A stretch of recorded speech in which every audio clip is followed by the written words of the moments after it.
Karma to Christ ministries आपका स्वागत करती है। आइए हम परमेश्वर के वचन पर चर्चा करें।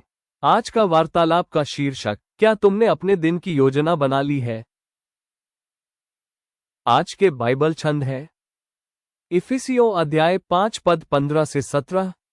इसलिए ध्यान से देखो कि कैसी चाल चलते हो, निर्बुद्धियों के समान नहीं पर बुद्धिमानों के समान चलो, और अवसर को बहुमूल्य समझो क्योंकि दिन बुरे हैं।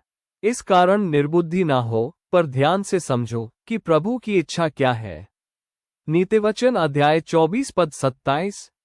अपना बाहर का काम काज ठीक करना और अपने लिए खेत को भी तैयार कर लेना, उसके बाद अपना घर बनाना। मत्ती अध्याय 25 पद 23। उसके स्वामी ने उससे कहा, धन्य है अच्छे और विश्वासयोग्य दास, तू थोड़े में विश्वासयोग्य रहा, मैं तुझे बहुत वस्तुओं का अधिकारी बनाऊंगा, अपने स्वामी के आनंद में सहभागी हो। अगर आप अपने दिन का सबसे ज्यादा फायदा उठाना चाहते हैं तो आपको एक योजना के साथ शुरुआत करनी होगी। कल्पना कीजिए कि अगर हर कोई बस जाग जाए और केवल अपनी भावनाओं के आधार पर काम करे। हम में से ज्यादातर लोग बिस्तर पर कुछ घंटे ज्यादा समय तक रहेंगे या फिर उठेंगे ही नहीं।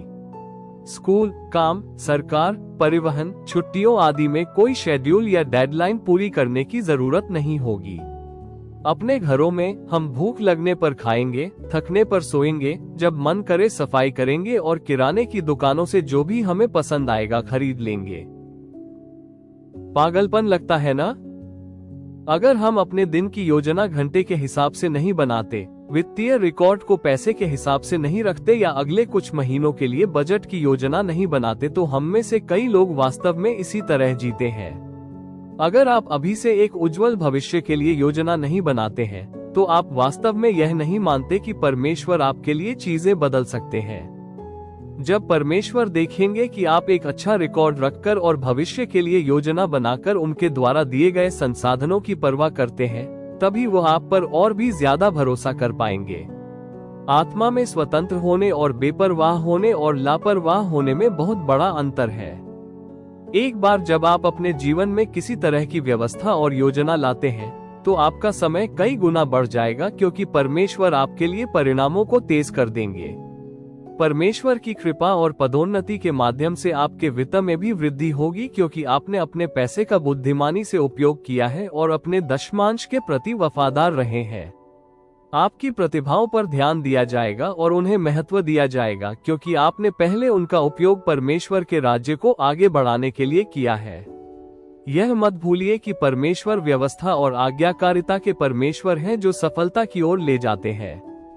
अपने दिन, फिर अपने सप्ताह, फिर अपने महीने और फिर अगले 10 वर्षों की योजना बनाकर छोटी शुरुआत करें। एक बार जब आप ऐसा कर लेते हैं तो इसे पवित्र आत्मा को सौंप दें और उसे आवश्यक परिवर्तन करने दें। एक डायरी रखें जिसमें लिखें कि क्या हासिल किया गया, क्या खर्च किया गया और किस उद्देश्य से।